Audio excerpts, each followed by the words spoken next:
Public School Directress, Madam Crescenciana San Andres, our formidable school principal, Ma'am Nicanora Bonita, distinguished guests, beloved teachers and parents, classmates and friends, a pleasant afternoon. It is my honor to welcome each and every one of you into our graduation. Today, we celebrate our victory as graduates. After our 6 years in elementary, that is full of twists and turns, and marked by countless challenges to overcome. Whether in academic, athletic, financial, and personal, we are finally here, about to take our next step towards a more greater goal.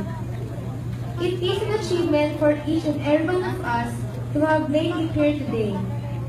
On behalf of the elementary class of 2017, I would like to take a moment to acknowledge those who have gotten us to where we are today.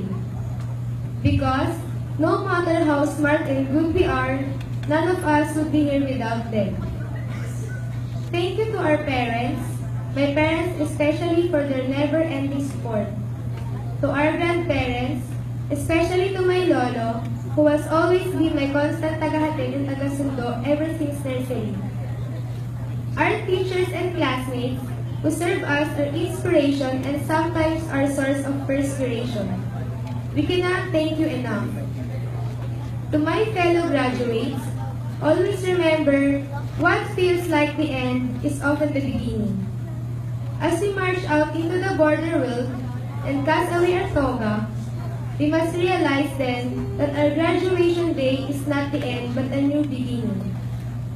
And once we come to accept this, we are presented with new choices and thousands of possibilities of what we can become. And although most of us are already excited on what high school life will bring, let us pause for a while and savor this moment.